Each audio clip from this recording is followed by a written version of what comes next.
I want to thank our sponsors, Athletic Greens, who created AG1, one of the most innovative packets of supplements, including 75 high-quality vitamins, minerals, whole food source superfoods, probiotics, and adaptogens to help you start your day right.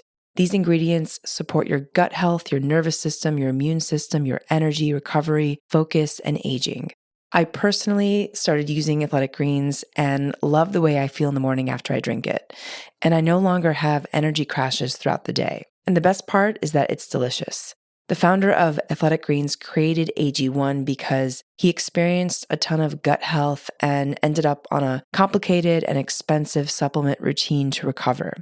Right now, it's time to reclaim your health and arm your immune system with convenient daily nutrition.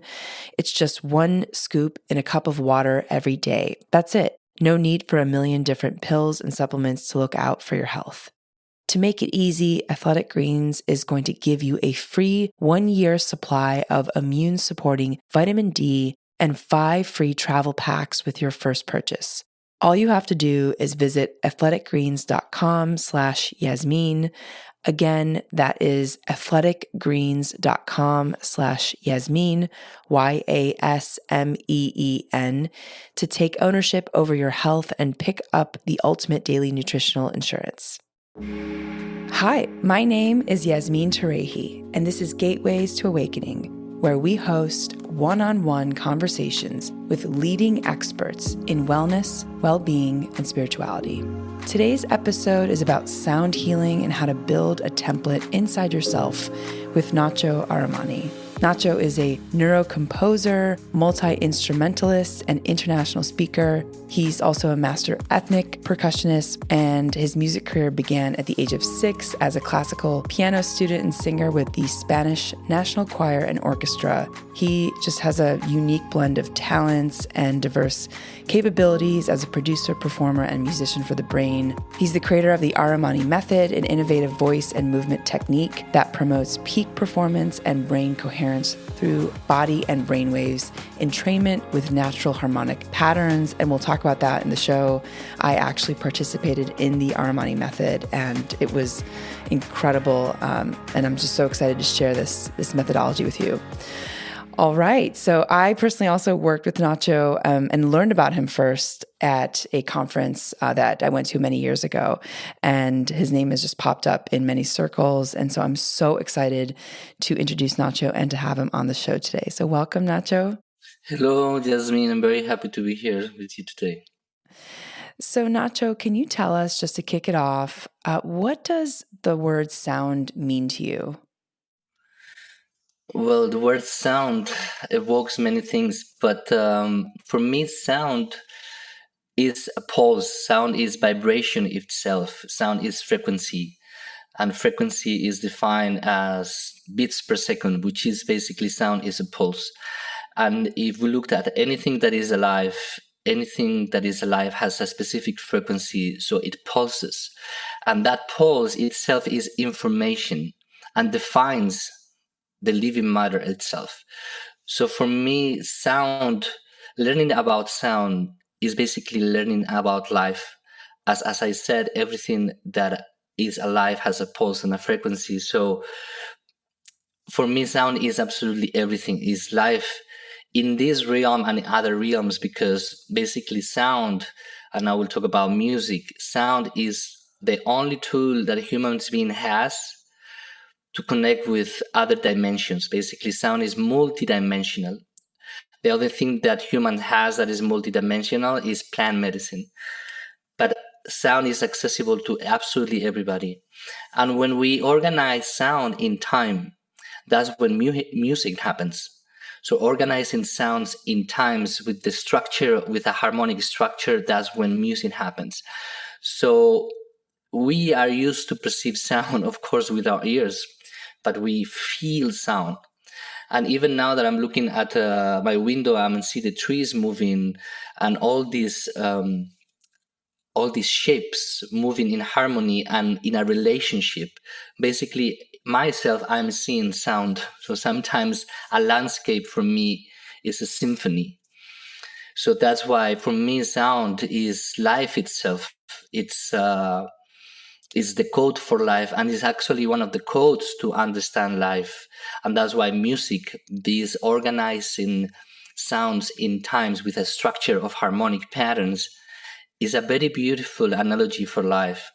How we can have a life that is harmonic, how we can embrace tension, like a tree has tension, but has the specific tension and the perfect balance intention to create life within and around him, or it, sorry.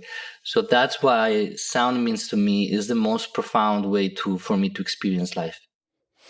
And how have you seen people really change their physiology, and also how it impacts them kind of on this physical level?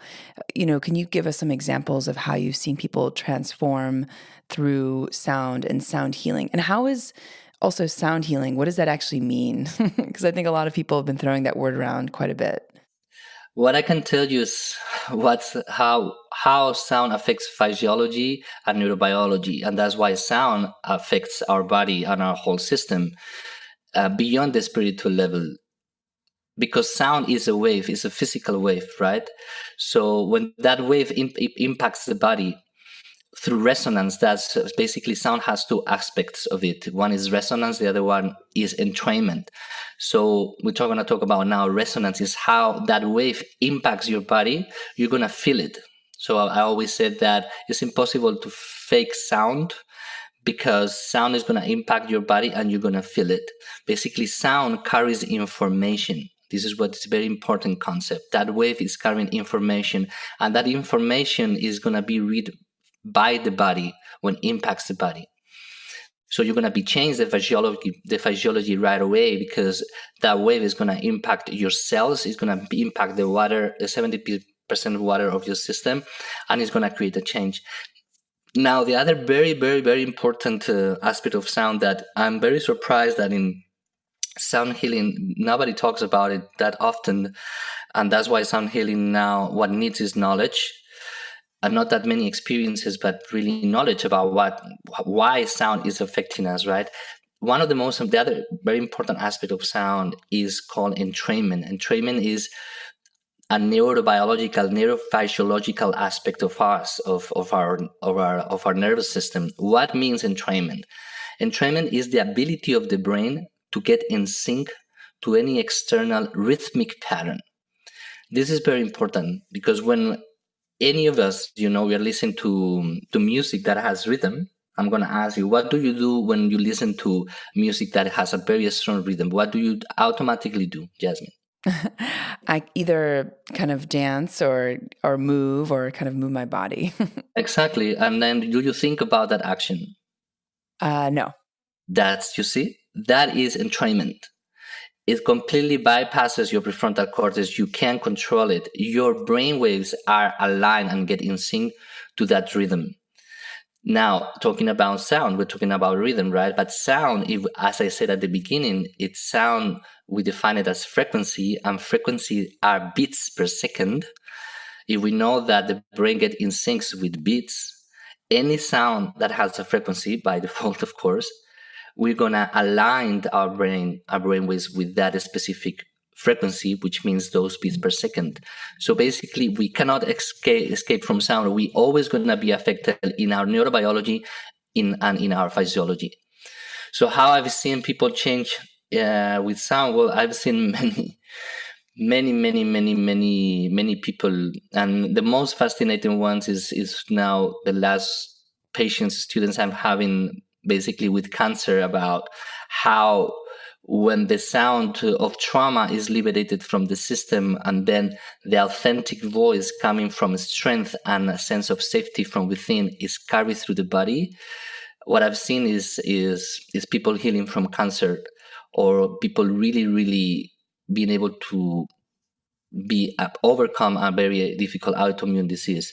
So when we are able in our system, our physiological system, to release the sounds that are being damaged from us, from trauma, and we will talk about that later, we get the space free, and then that space, when it's free and is filled up with that authentic voice that is really connected with your heart and is really connected with your essence, you are creating internally like an energy machine.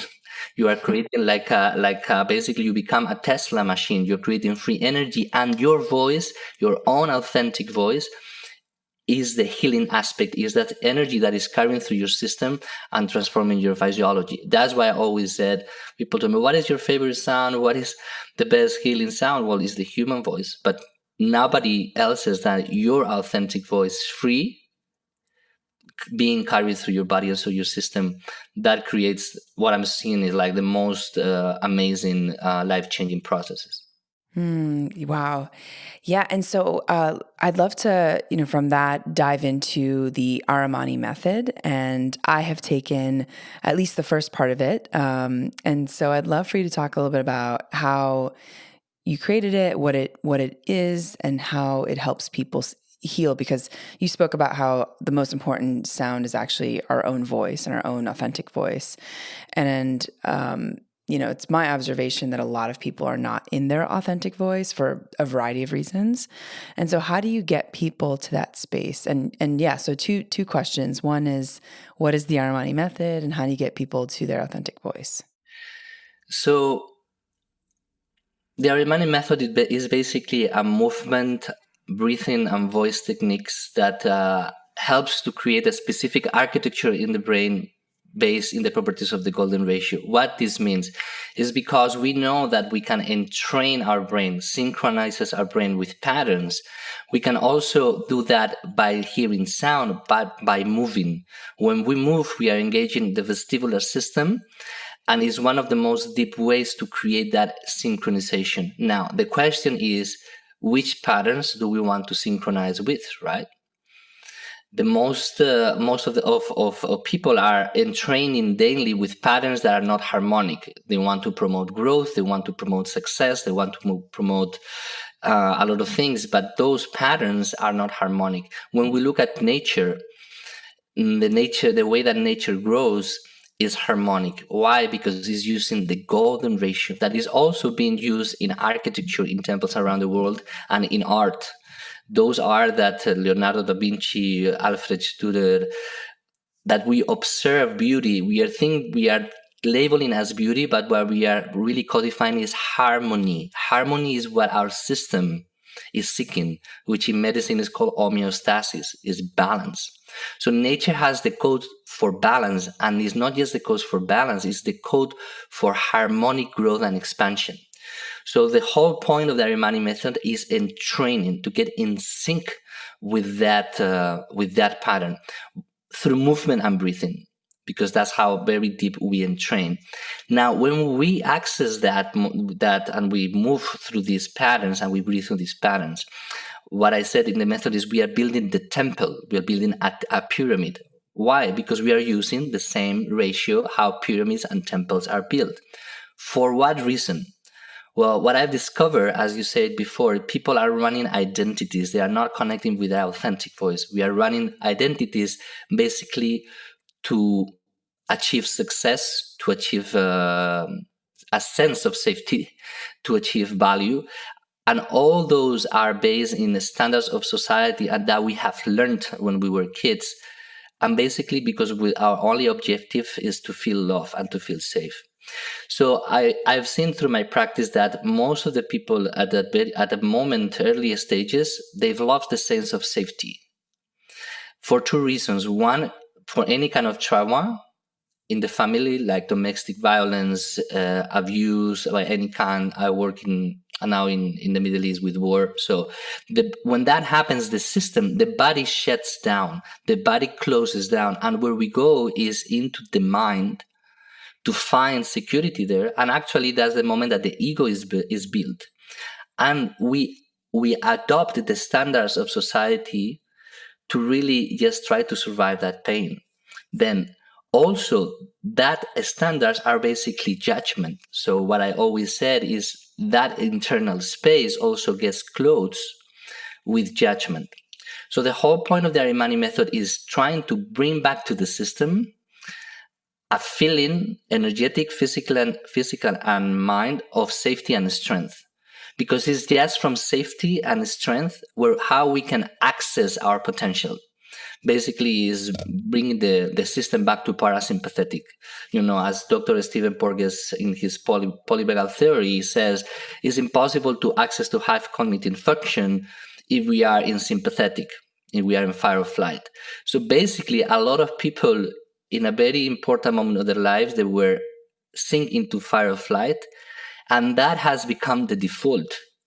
But we forgot that we are in fight or flight because we live in a society that if you have money or you have success, you're trying to numb that fight or flight. But that means that all your decisions are not to be in your best power, in your peak performance, are just to survive the pain or the judgment that when you were a kid you experienced. So the first purpose of the Arimany method is create this strong temple with mind and body aligned, which the result of that happens is like the mind chatter shuts down. The whole point of the Arimany method is bring you back into your body, into your system. And what I see in very fast is in 10 minutes of practice where we've been in the temple, and you probably can talk about this because we have a very powerful session one morning, right? The anxiety and the mind chatter completely shuts down. Why? Because when we entrain, when we synchronize the brain with these golden ratio patterns, basically I'm using the pentagon cycles of 5, we are creating communication between the two brain hemispheres. And we are creating this finally whole system in the brain. And that brings you back into your body. That's when the brain and heart coherence happen. So I've seen this amazing process, and you can talk about that morning that we did the session, that people are in anxiety, the monkey mind and stopping, and then entraining, aligning the brain with this harmonic pattern brings you back to presence and strength and sense of safety. That's what we need, the starting point, where we need to be our default. Yes, yeah, absolutely. And I have seen massive shifts doing this work with you, and I love that you build on top of the work that you created, right? So each week there's kind of new principles and new exercises, and I think what I noticed when I did the work was that I felt much more present, much more safe in my body, and also just powerful in a sense. I felt that there was more life force, more prana, more energy running through all my body, and so I think that was very interesting for me, just to realize, wow, there was so much dissipation of my attention and awareness and energy, and once I collected it back into myself, then things started to really shift, not just in my internal world but also in my external world. And so yeah, and I think that that's an interesting point, because I think a lot of people who do sound healing, they don't really focus on the body, building the temple. And for those who are listening, can you talk or discuss what the golden ratio is, and why that's such an important piece? Because for me, when we spoke about that, I mean, that was something I had never heard about before. Building that golden temple within ourselves, and how that relates to that same structure that's built in synagogues and churches and mosques, like that structure. Yeah, I'm gonna get to this, but I want to finish what you share about the feeling of a lot of energy within and prana moving through you. Mm-hmm. So the whole objective is when we create this space, sound needs space, your voice needs space, right? So when we finally create this open space again of safety and strength, then you have your voice can move through the space. You can access to that essential voice that you have. And when you start toning and you start releasing your voice through the space, you are basically releasing that energy. You are basically feeling that prana. So that's why then your voice becomes energy. And that energy is the transformative energy that you are carrying. So that's why golden ratio was created in temples. That's how basically humankind has built pyramids in Egypt, pyramids in Mesoamerica, synagogues, mosques, pagodas. There are different shapes, but the relationship between the whole of the shape and each part is golden ratio based. So then what is golden ratio? Okay. So the definition of golden ratio is the harmonic pattern of growth and evolution. I repeat this: harmonic pattern of growth and evolution. That's the pattern that nature has chosen or the creator or source to create life. And if you see a landscape, nature's landscape is all diversity and is all multiplicity, right? But when we are in that space, we have a sense of peace. Why? Because also through our eyes, we are codifying the patterns. We are also entraining our brain through the patterns. And there is a common pattern of growth, which is this ratio. Ratio means the relationship between the whole and the part. I hope everybody's is following me here. Imagine your human body. We have the human body and we have the different parts, right? Your wrist, your elbow, your arm. All of us, we are different, but the relationship between our whole body and each part in us is constant in all of us, which is amazing. It's golden ratio based. The same how a tree grows, the same as how flowers grow, the same as how galaxies expand. So, and now humankind to build temples where they can feel safe and connect to source, they build it in the golden ratio space. And this is very important because this is how basically architecture and sound are technology for transformation and evolution of consciousness. The equation, which I've been studying, I was, I don't want to get very long on this, but the equation is a golden ratio space. Imagine the pyramid or a cathedral.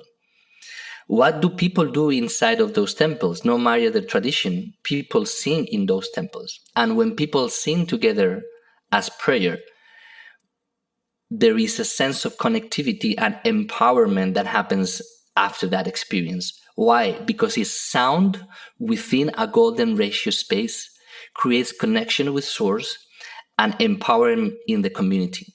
And there is a shift on that.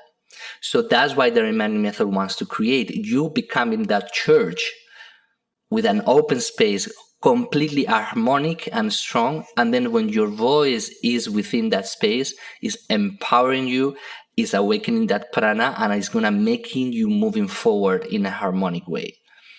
So that's why basically the golden ratio is actually the code for life in a harmonic way.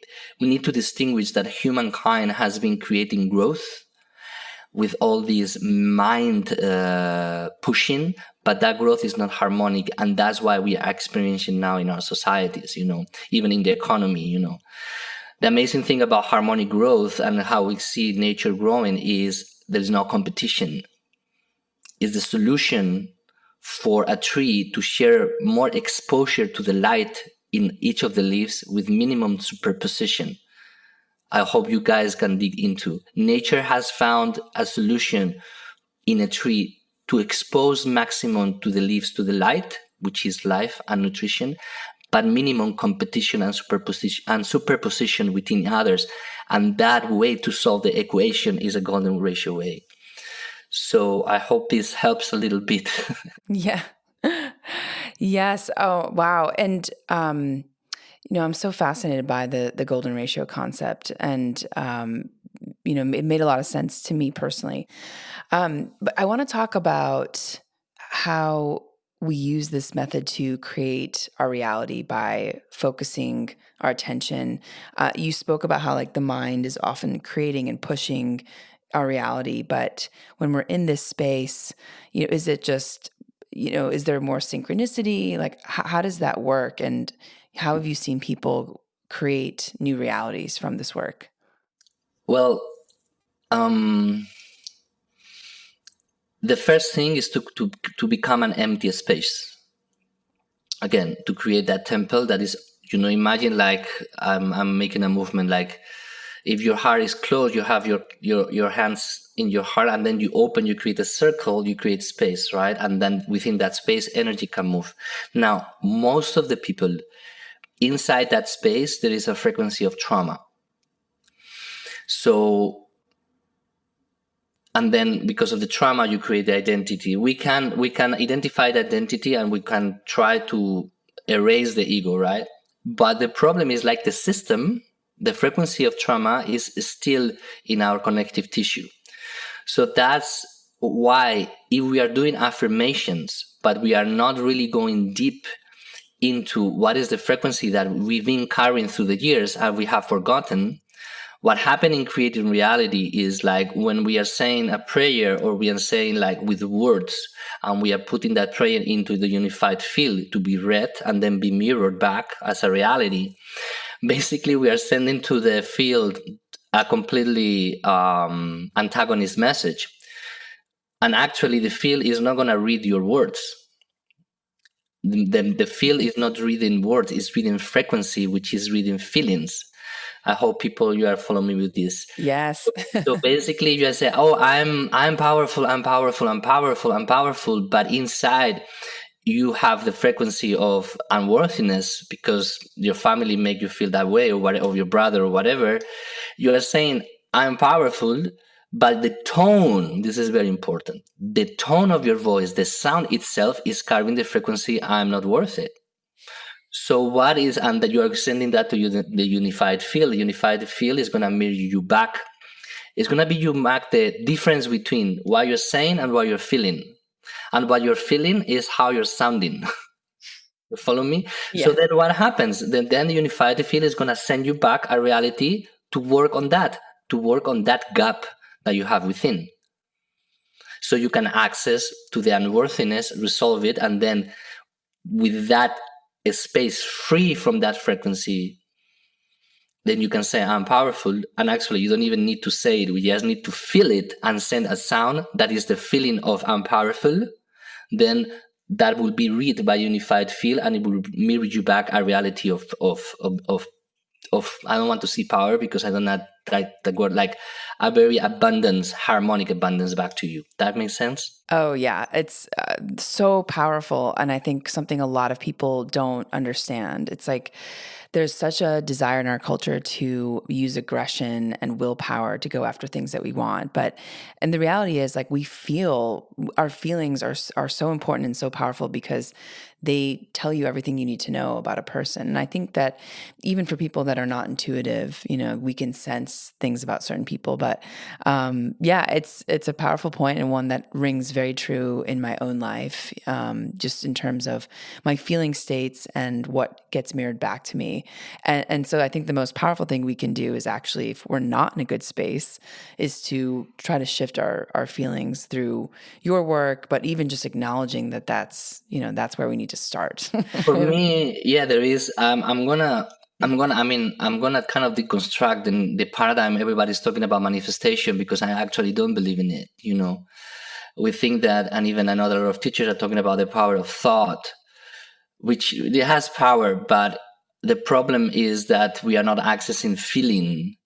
If you go to basically native traditions, they don't talk, they don't say words. It's a feeling how you pray. Basically, the prayer technology is through feeling, is feeling the reality as it is right now. So for me, when everybody is now talking, I'm going to manifest this life, I'm going to manifest this house, I'm going to manifest my family, I'm going to manifest my partner, you are basically manifesting your limiting beliefs, number one. So you are getting trapped into your own limiting beliefs. And if you can do some affirmations, and because of repetition also creates reality, basically repetition creates reality, you can basically attract that to your life, which is okay. But you are manifesting such a very minimum possibility of your potential. So how I see manifestation is you have to do right here, right now, 100% what you love, with no excuse, and with full-on devotion, practice, and dedication, which is the repetition. So then when you are aligning repetition of your craft with love and devotion, and then you let go, this is very important, you let go of the shape of what you want to create, what comes back to you as a reflection with the persistence in a big cycle of time is much bigger than your wildest imagination. This is very important because everybody's trying to manifest very small parts of themselves. Repetition works. So, but you are not accessing to the wonder of who you want to become, which actually you don't know. So as soon as you put an objective, as soon as you put out an image, you are reducing yourself.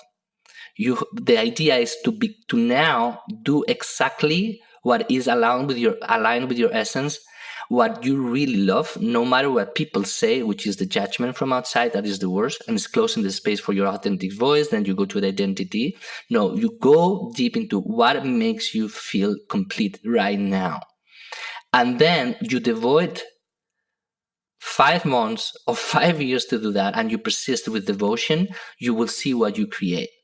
You will see what the universe send you back. I'm telling you, is not in the frame that you have in your mind right now. Are you following me? Oh, yeah. Yeah, So absolutely. that's why I want to make a call of all you guys that are listening about everybody talking about manifesting.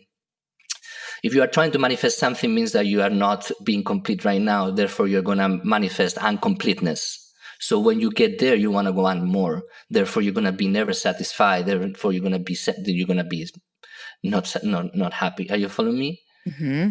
Nobody is teaching us that big teachers' presence, the moment right here, right now. That's the opportunity to become whole right here, right now. If you are not doing it, you are sending that to the field. And if you think that by getting the partner, by getting the job, by getting the abundance, by getting your empire, that's what is going to bring you completeness, you will see that when you get there, you will not feel it, because right now you're not feeling it, and you're not devoting your life to that. Yeah. Wow. Powerful point, Nacho. I think a lot of us, are looking for some goalpost to cross constantly without feeling happy in our present moment. And I think it's hard because so much of culture, mainstream culture right now, is focused on this like external. Exactly. The standards of beauty in women, the standards of success, which is based in money and how many followers you have, the standards of safety, which is based on how money you have in your bank account, or how if you have the health insurance or whatever now is going on. But nothing is from within. Everything is the standards from outside. So then when you get there, that's why I'm seeing celebrities now on my work. You get there, you have the success, you have the money, you have the family, and then guess what? You are sad, you are depressed, you are with addictions, or you are with a disease. Can you talk to us about your own journey and where you learned your philosophy and how you kind of experimented with this to get to this kind of knowledge? Because I think it's so profound because you sit at the intersection of all these different modalities and worlds. And I think very few people have your perspective. So I just would love to hear a little bit more about the world of Nacho and like how you came to be and how you were able to create the Arimany method and articulate it. Well, it's been Arimany Method is kind of the compilation of my whole life, of everything that I've learned in music, my life experience, my time studying philosophy at university, my time working in jail when I was 25 years old, working with juveniles in detention, all my readings, and then music, and then my willingness to. Well, actually, no. I didn't want to do healing at all. That was a discovery that came in my path, and again, it came in my path because I was devoting my life to music, and then being in my life fully devoted in music. In 2005, I was basically touring in Mexico, and I was doing a concert at the big theater of Mexico City, like for 2,000 people. So at that moment, I was basically playing percussion for flamenco dance companies. And I became in Spain a very kind of sought after percussionist because I bring into the flamenco scene instruments from another cultures and sounds from another traditions to play with flamenco, right? So I have a drum set on the floor with water drums, clay drums. It was very kind of like different. So when we finished the concert and the dance, the lighting designer, which for me this is a very important person, also analogy for life. A lighting designer in a theater is the person that has the widest and highest perspective. You follow me with this, right? Okay. It's above, so you can see everything because I have to put the lights on. That for me is consciousness. Yes, for the record, consciousness is having perspective. So you have to have different points of view to see, to be able to say that you can see or to see. Anyways, this guy, because was really high above, was able to perceive things that nobody would be able to perceive. Everybody is attracted, what we were saying before, with the beautiful dancer that was doing very spectacular steps, right? The success. Imagine that's the success. But then when we finished the concert, he came to me and said, "Hey, Nacho, I need to tell you something, People think that is Maria, the dancer that is doing the amazing show, but I saw from above that you from behind, you are creating this electromagnetic field that is shifting the energy of the theater." And at that moment, I promise you, I didn't know what was electromagnetic field. I was just focused on doing my job, like this high end, like precision percussion. It's a very difficult thing. And I said, "What are you talking about, Victor?" It's like, no, it's like, you need to know that what you're doing is more than performing. So at that moment, he said, "You need to meet this shaman, and then you meet this other doctor that works with sound." And that's when basically all the world for sound healing shifted in my life. And I decided to devote my life not just of performing or composing that I was doing. I decided to devote my life to sound, and I didn't know what that means. You see, it's not that I want to become now, I do records for neurotechnology companies. That was not in my vision. But I said, I felt, and I said with my word, connecting with my feelings, I want to devote my life to sound. I'm devoting my life to sound, and I'm going to see what that means. And that, brought me into the field of, at the same time, I was doing a lot of avant-garde jazz in New York. And it was very funny because with the people I was doing jazz in New York, was having the same conversations I was having with the shamans in Mexico, which is very wild. Is basically sending sound to the cosmos and receiving sound from the cosmos and bringing the sound down. So my life it's been always in between different worlds. That's what you said before. It's always, I see myself as a bridge. So I was doing avant-garde jazz in New York with the same principles I was working with the shamans. And that I was trying to convert that into compositions with people on a stage to create an experience. So to make the story short, then I did my album in New York with a World Jazz Septet. And then I decided to move to Mexico because in Spain, my work didn't have a space to flourish. This is very important, you see. You can have the best seed, but there is no space because the space is filled up with judgment. You cannot grow. So I have to leave Spain, travel across the world, move to New York when my music was always welcome. And when I arrived there, I thought I was going to keep building my jazz. But I said, as soon as I stepped, that's the power of sound aligned with feeling. You see about manifestation? As soon as I stepped in New York in 2008, December 11, I say, I'm going to do music for healing.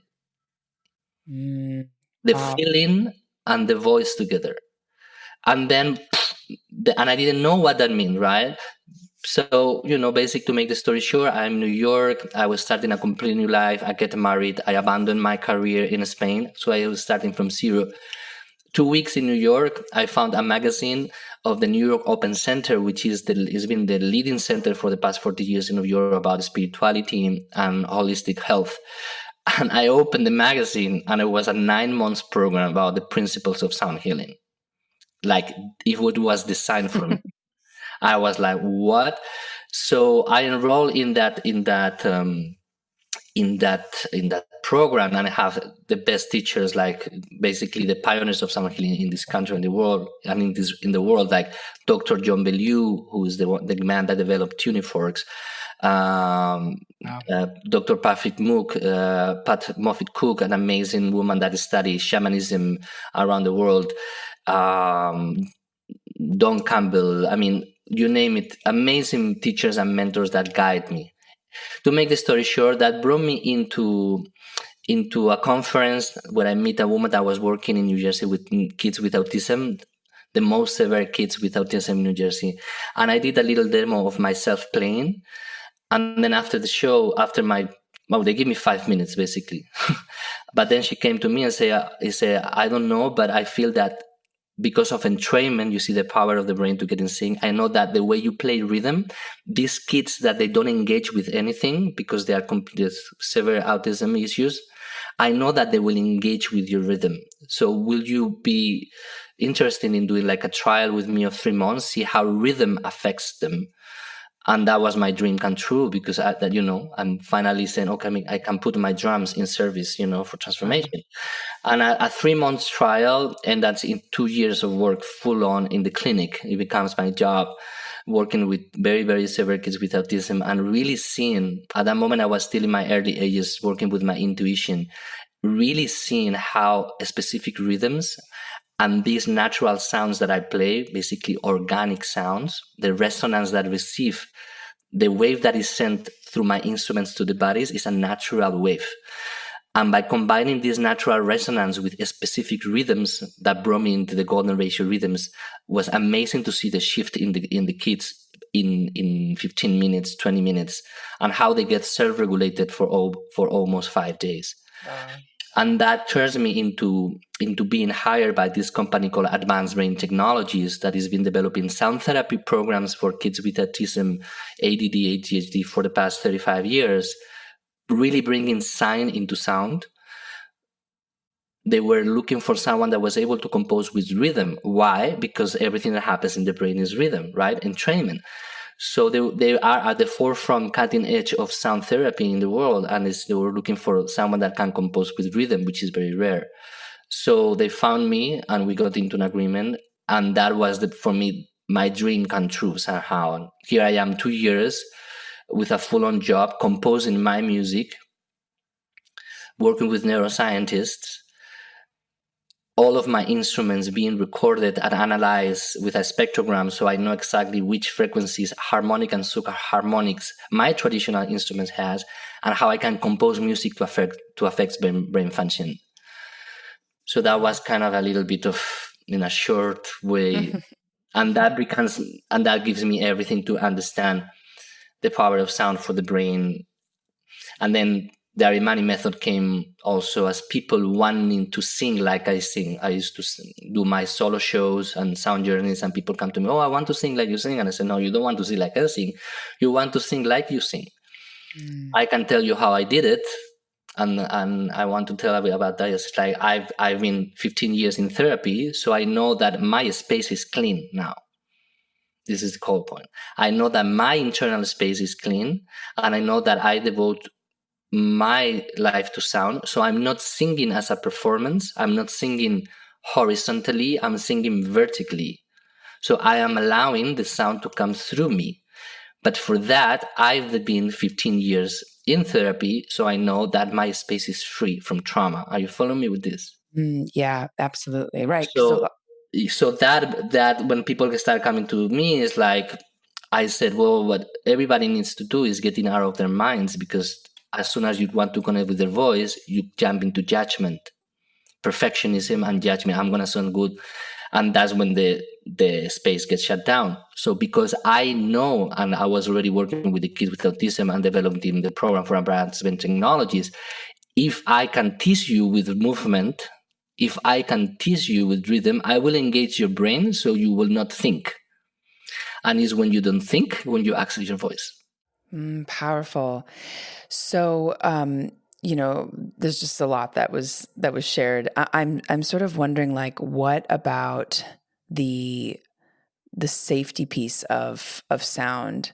When people are really maybe not able to sort of follow this path, or like not open up. Like, how do you see people struggle with this work, right? Because I think you've developed this beautiful methodology, and and it speaks volumes. That I love what you said. You spent 15 years really cleaning out your own space so that you can create like a clean channel when you're helping others. But what about when people have like resistance? Like, do you notice that? Do you see it not working for some people? Well, resistance is the mind that don't want to be, that know that is going to be taken over, and is the identity that doesn't want to give up. So the resistance is always coming at the moments of change. That's why you need to commit if you really want to commit to change, that's why you need to persist in the practice. Doesn't matter if it's the Arimany Method or any practice that you choose. I don't care. As long as you repeat a pattern, that makes you change. When you start doing that, the mind is gonna kick in and create all doubts and resistance, because if you do that, the new pattern, the old mind is not gonna have space to be. And that mind, which is the ego and identity, actually have served you for many years to survive pain. So you are super attached to it. You are so attached to listen to it. So the moment, that's what I'm saying to people, it's not about when, I do trauma release from sex abuse or trauma release from war. That session, which seems like very intense and very like an exorcism, that's not the important one. That's the easy one, actually. The difficulty is now you have the space completely open. You have, imagine you have a book now with completely blank pages so you can write in. And because your mind is so used to write in that book and you're so attached to that, you have to immediately start practicing the new way of writing, which is authenticity and feeling, and persist on that. And that is not gonna happen in a week. It's not gonna happen. Even just the minimum is 21 days, as we know, minimum.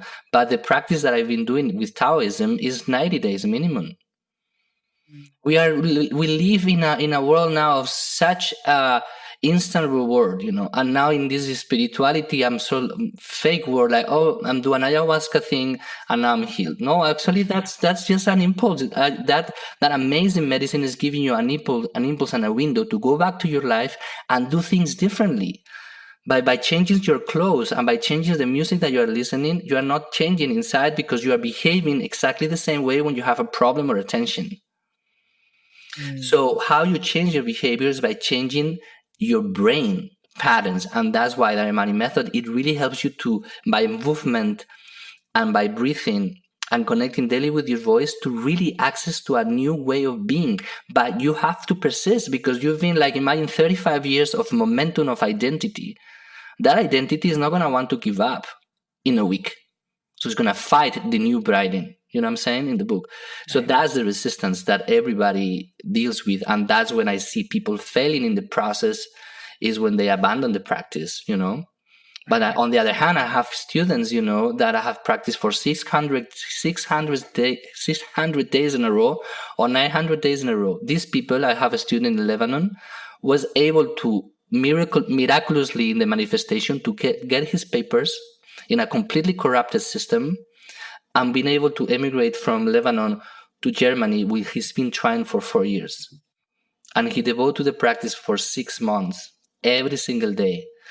And boom, and then manifestation of miracles start happening. So there is no mystery for this. It's persistence.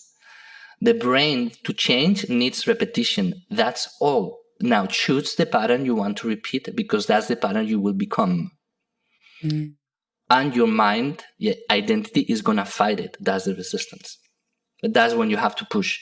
So, Nacho, can you talk to us about how you get back on track when you're also kind of dealing with, human suffering or conflict or any situations? What's your morning ritual, and how do you stay motivated? Well, the first thing I do is I wake up, I get into my computer. I have a beautiful, you see my studio, and I put music every morning, even piano pieces, classical piano pieces or cello pieces, because that helped me to start my morning. I'm in training. You see, I'm synchronizing right away my system with these tones, and I'm very slow tones. So I love to enjoy my mornings. So I'm waking up with that. Then while I'm listening to the music, I'm preparing like a kind of a smoothie with cacao, different mushrooms like reishi, lion's mane, cordyceps. And then I go in my garden. This is very important. And I sit in the garden looking at the sun. So the first thing is, you see, my brain is entrained with the music. I'm feeding my body right away with really good stuff. And then I go outside to feel the sun and to feel the earth. I drink my smoothie, whatever. And then what brings me really into alignment, I get a shower, cold shower, and then I practice what is called 5 Tibetans. 5 Tibetans is a very old form of yoga that Tibetan monks has been practicing for hundreds of years. It's a very, very, very, very physical practice, that you improve the repetitions of 5 poses. This is so important for me because it brings me right on into my body. When I'm in my body, after that, what I do is pranayama using golden ratio and Fibonacci cycles. For what? So I'm breathing with Fibonacci. I'm breathing with golden ratio patterns. For what?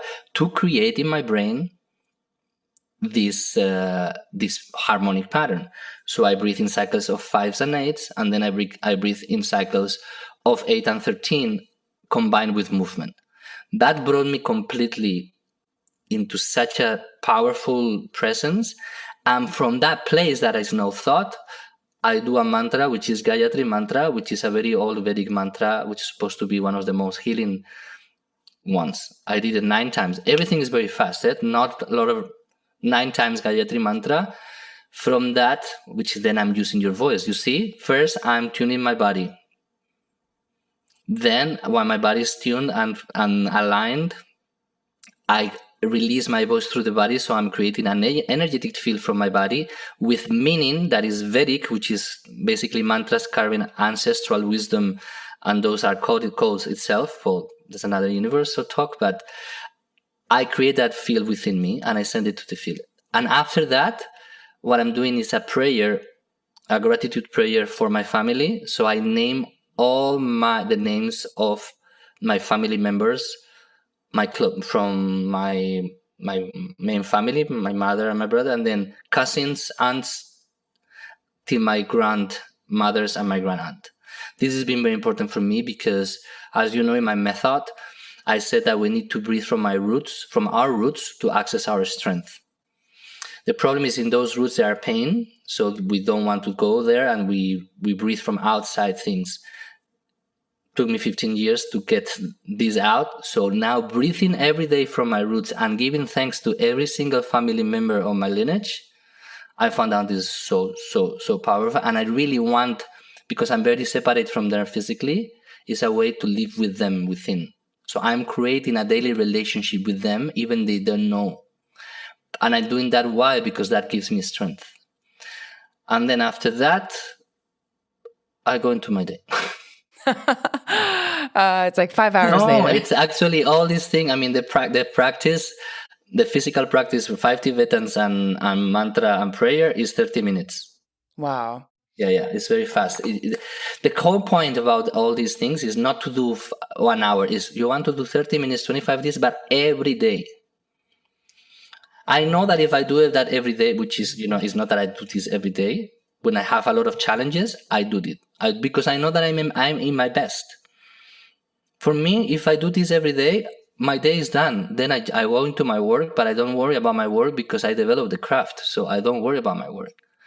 I do worry that I have to do this every single day because that brings me into my essence and my potential. You know what I'm saying? Yeah, it's so powerful. I love this. And so there's a lot of juice in this morning ritual. So I'm going to borrow some of that. Nacho, what sort of things have surprised you the most on this journey? What has surprised me are the surprises.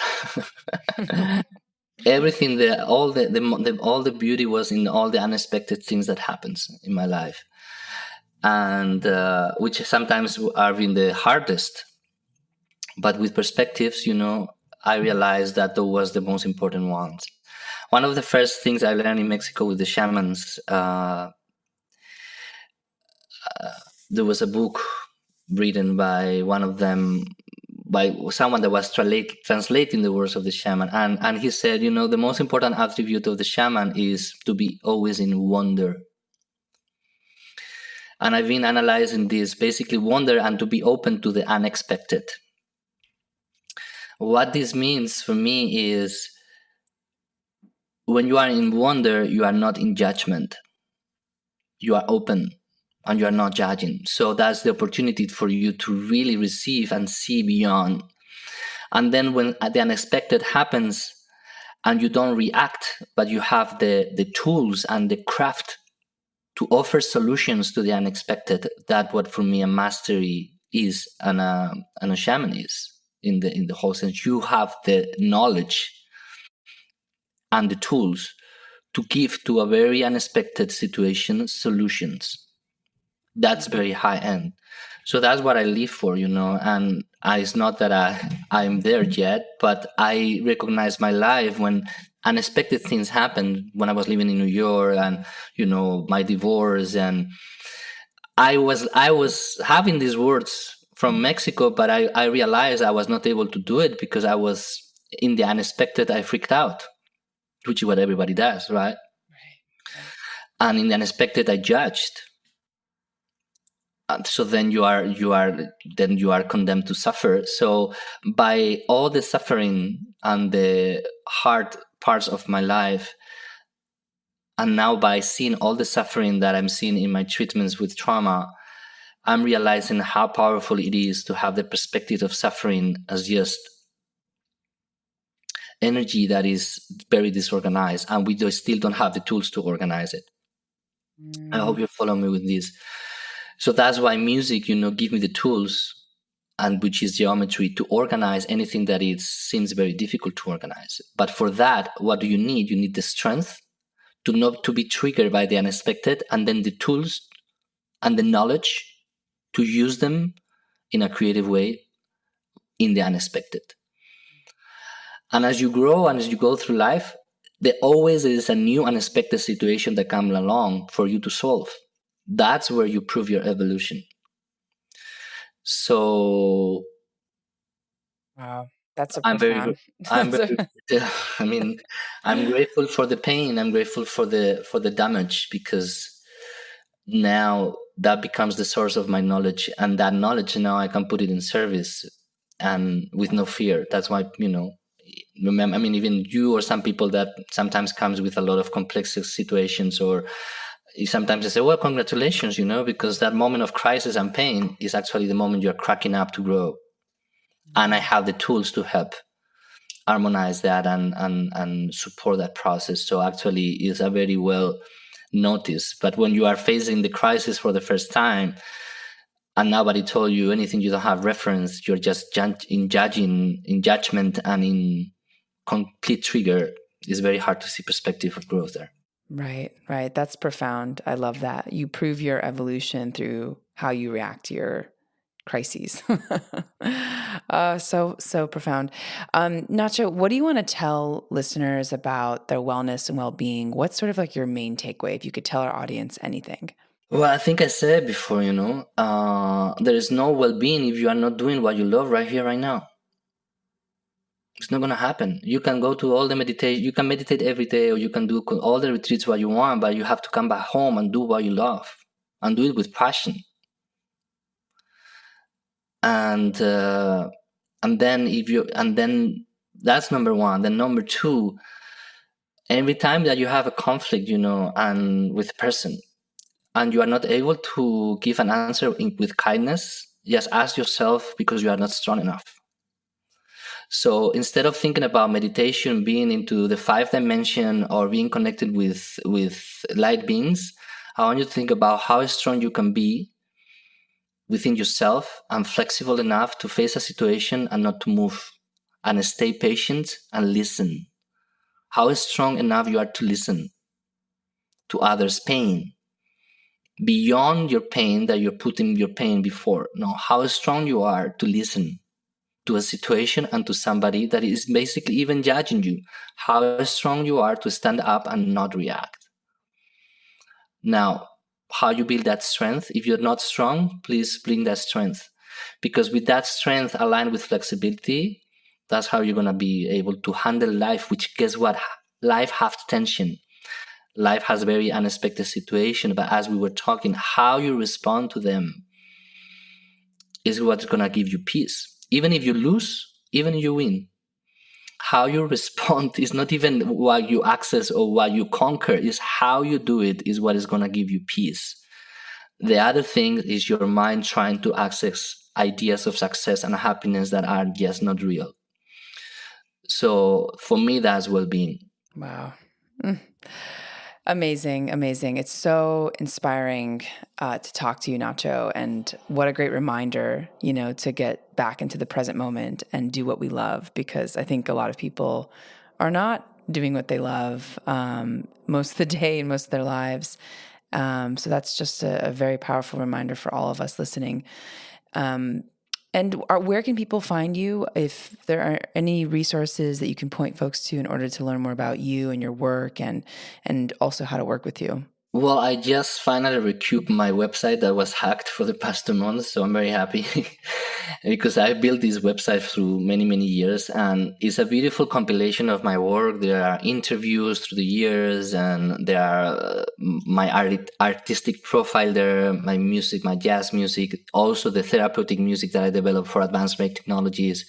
There are a lot of videos there, and then also there is a description of the Arimany Method. You can book a session with me through the page.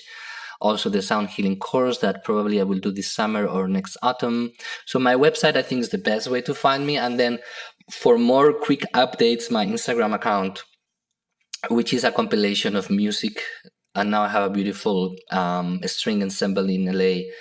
And you see, I post there basically all about music, sound, and art, and also my life, as you said before, I'm in between worlds.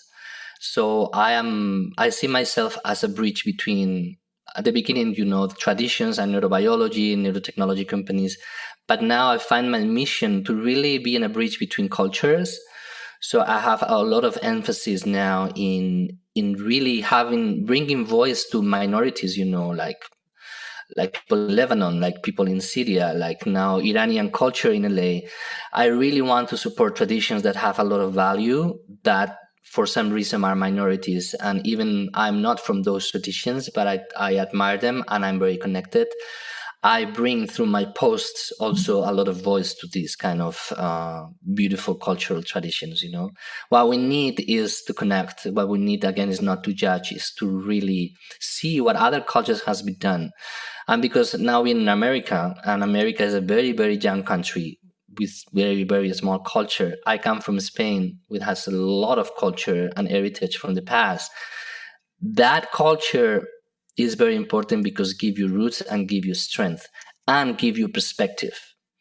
So that's why traveling around the world, connecting with cultures, again, is like becoming this light designer on the top of the theater. You can see things with a lot of perspective and then not judge. Therefore, you are able to see better. Therefore, you are able to love better. Beautiful, Nacho. Thank you so much for your time. This was so lovely, and I learned a lot from this conversation, as I always do in your company. And for those listening in the audience, definitely check out Nacho's work on Spotify as well. I was so moved the first time that I heard his music, and I think you will be as well. So thank you so much for joining us, Nacho. Thank you, Jasmine. Thank you all for listening. I hope you have a beautiful life. Keep doing what you love, okay? Oh, thank you. Thank you. And for our audience, thanks for joining and for listening. In this episode, we learned about sound healing and how to build a template inside yourself with Nacho Arimany. And you can tune in to Gateways to Awakening, where we host one-on-one conversations with leading experts in wellness, well-being, and spirituality. Thanks again.